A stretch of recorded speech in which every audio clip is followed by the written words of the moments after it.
Hello there, and thank you for tuning into the channel. Today we're doing an unboxing of a Seagate 8TB expansion drive found on Amazon for under $200. This will be a perfect asset in my disaster recovery plan. When you're buying these drives, it's generally much cheaper to buy a complete solution like this rather than to buy the hard drive in an enclosure separately. I have not been much of a Seagate fan since they acquired Maxtor, and the failure rate seemed to rise substantially, at least from my perspective. Truthfully, this is the first Seagate hard drive I have purchased since then. It's going to be used for periodic backups, so hopefully it won't let me down.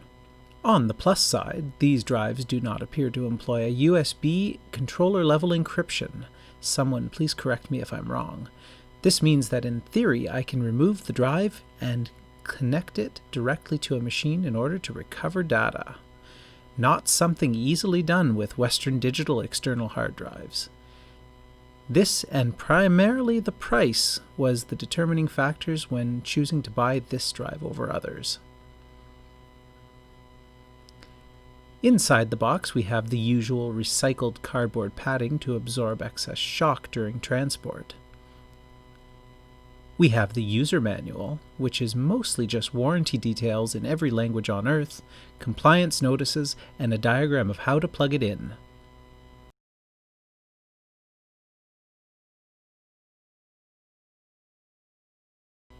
Next we have packaged separately a box with the AC adapter and the USB 3.0 cable. The AC adapter model ADS-25E-12, manufactured by Shenzhen Honor Electronic Company Limited, has a nice quality weight to it and is UL listed and is rated for 12 volts at 1.5 amps with positive center polarity. The USB cable is your standard micro USB 3.0 and appears to be fairly decent average quality. And now for the drive itself. The drive feels good to the touch. You can feel the 3D diamond effect on the housing. It certainly has an attractive design. On the backside we have the power and data jacks. Overall, my biggest complaint is that this drive has absolutely no vent slats for cooling. Although the Western Digital external drives don't have any sort of active cooling either, they do have vent slats which allow for heat to naturally rise and escape out of the housing.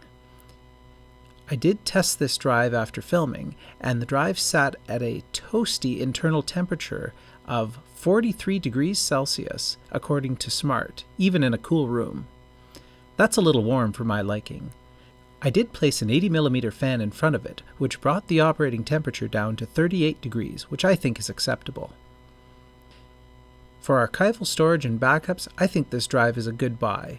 If you're looking for something to daily drive, I'd probably pass on this one simply due to the higher operating temperature and what it could do to the overall lifespan.